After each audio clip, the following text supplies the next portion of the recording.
how to photograph commercial real estate spaces without utilizing additional lights, and if they only allow practical lights and window lights. So for instance, you have this space right here and you have above ceiling lights. Sometimes the lights could be greenish, sometimes it could be orange. That's the problem. So you have to figure out a way to balance daylight versus interior light. Right now these above lights are not too green, which is great, and the way I do it is I try to get it as I stop down to around f18, f20, and then to provide enough light I reduce my shutter speed to like 13th of a second, so you notice the balance of the light there. Sometimes if it's too bright, I take down the ISO. So with the histogram, you get a fairly balanced image right here, and then I just take it. But you have to make sure it's on a tripod. If you're shooting anything below like 20th of a second, you're gonna get shakiness, and you don't want that. And the issue too is if you're gonna be shooting towards the window, sometimes you're gonna get blown out windows. So either, which in this case we didn't bring lights, I'm utilizing the space above to help neutralize the lighting if I'm shooting towards a window, something like this, and then I close the blinds so you don't fully see the exterior, and that kind of helps cover some of the raw light that's coming through. If you open it completely, it's going to be blown out completely as far as the lighting. And sometimes you come into these commercial spaces, a lot of the blinds are not working properly, so those are issues. So today what I'm trying to do is, one, if I want to expose for the exterior, I just up my shutter speed, but you notice how dark the interior gets. Normally you would bring more lights to light up the interior, but in this case we don't have. So I'm gonna just find a happy medium, and this would be the happy medium here, and I just photograph it.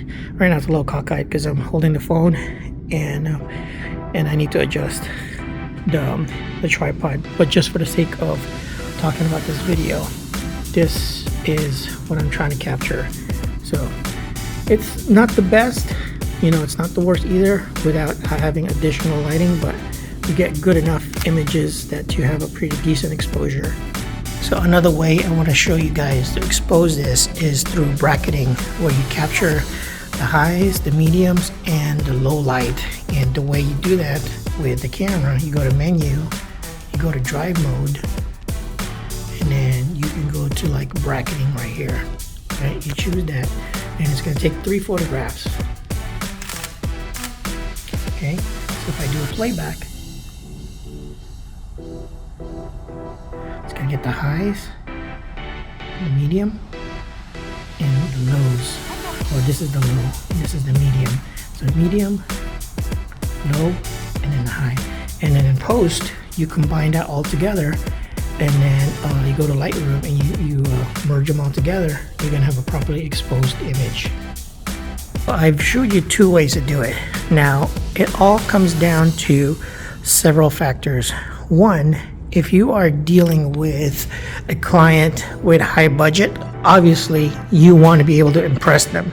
You want to be able to bring more lights, and you want to be able to expose the image as close to perfection by doing bracketing, but that means more work in post-production. If it's a client that's not looking to pay you a lot of money, I'm doing the other way, which is I'm just shifting to the exposure with shutter and aperture. So kind of just want to wrap up my thoughts on this previous commercial real estate shoot. What I was saying earlier ago, I was actually just sneaking in some of the videos that I was trying to talk about. So now I'm in the car, I won't get disturbed by the client. What I was saying is that if it's not a high paying client, you don't have to bring a lot of gear, and their expectations not very high. I don't plan to do a lot of post work, so there's ways to cheat it. Bracketing does make the job a little bit more on the post side. And also, if you're just editing one image, if they're happy with a certain output where sometimes the window is a little blown out, just go with that. You know, slightly overexpose the interior and blow out the windows. You're done. You're done for the day. And majority of times, you know, these low-paying clients, you know, they're okay with it as long as these real estate agents in the commercial side, they see that, you know, that the space is being photographed. It doesn't have to be really staged or beautiful. As long as it looks semi-decent, you can get away with it. Now, if you're doing a home and it needs to be, you know, staged or anything like that, obviously you want to present that even more. But in this case, there's times where a lot of fixtures are broken. There's no light. The windows are, the shades are broken. You know, those things are like the walls are mismatching colors, or there's like